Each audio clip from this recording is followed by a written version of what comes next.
papers on empty hive bodies in a staggered fashion to allow airflow between each frame. A dehumidifier is drawing out the moisture as a fan circulates the warm, dry air over the honey. If we keep the combs warm before extracting, the honey flows easier and harvesting is much more efficient. The longest you'll want to dehydrate the honey is 1 week. The shortest is 2 days. You'll have to use your best judgment to determine how long to dehydrate your honey, but this only comes with experience.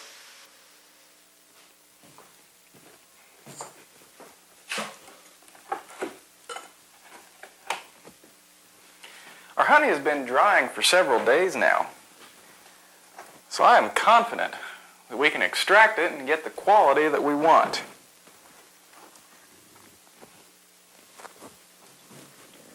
Here's a good reason for drying your honey. Uncapped cells. Almost every frame will have some uncapped cells. In fact, in any super there might be as much as 1/3 of the cells uncapped. If you remember back to when we put the honey supers on the hives, we removed the 10th frame from supers with drawn-out foundation. Using only 9 frames allowed the bees to draw out the combs thicker, and thick combs are much easier to uncap. In fact, some people even think you get more honey from 9 thick frames of comb than from 10 frames. Compare the difference.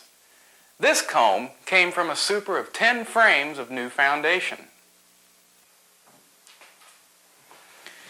This is a typical extracting setup for a hobbyist.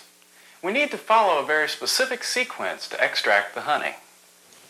First, we'll put a frame on this nail point to allow it to pivot, and then, using a heated uncapping knife, we'll slice open the cells of honey on each comb. A word of caution, the dripping wax is scalding hot.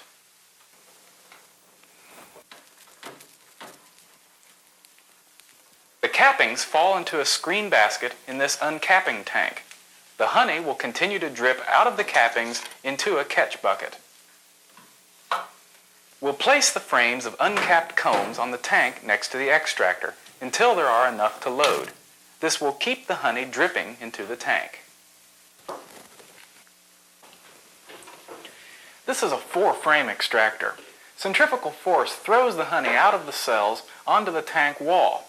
This non-reversible extractor can remove honey from only one side of the comb at a time. More advanced radial extractors can remove honey from both sides of the comb simultaneously.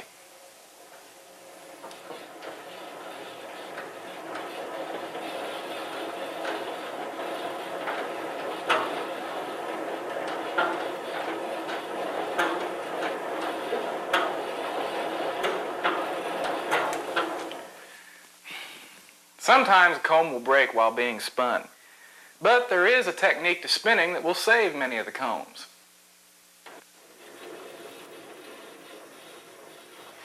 After spinning the first side gently for about 30 seconds, or until about half of the honey has been spun out of the cells, we'll reverse the frames.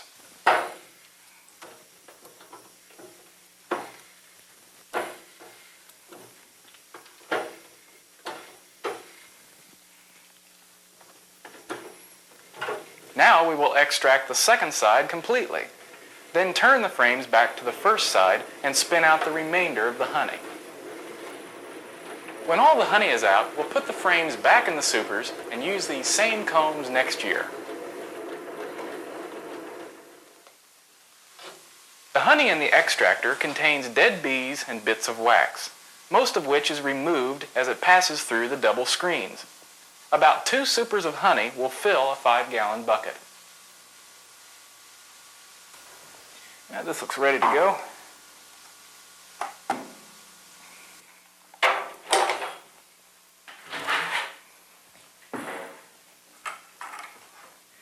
From the extractor, the honey is poured into a settling tank, where it must sit undisturbed for at least a week.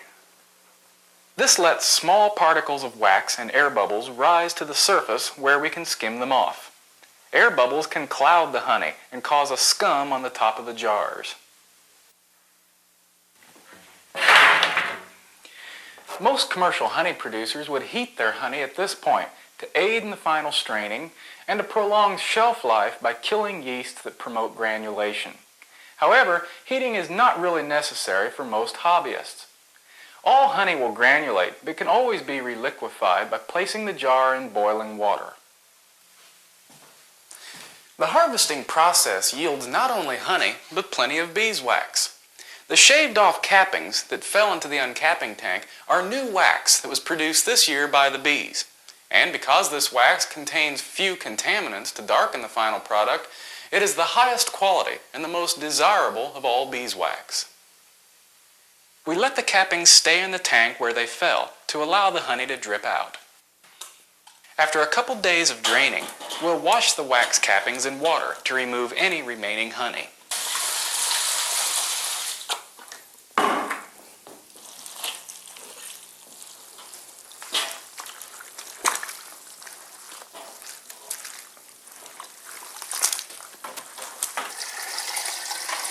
Now the cappings are cleaned and ready to be melted.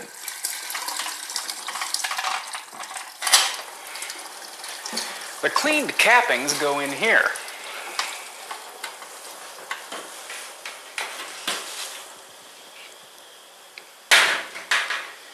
And hot water circulates in a jacket around the outside.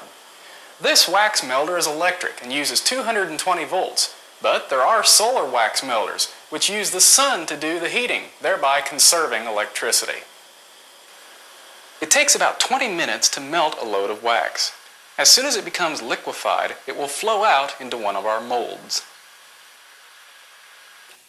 Wax needs to harden slowly or else it will crack. This wax was processed 2 days ago, so it's ready to be removed.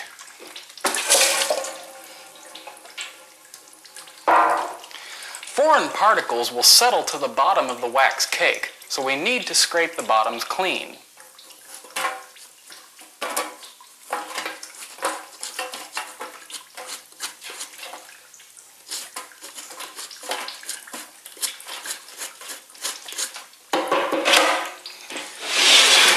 We're going to send our wax cakes to one of our suppliers who will process them into new foundation. In exchange for our wax, he'll discount our next purchase of foundation. And that's a good deal for both of us.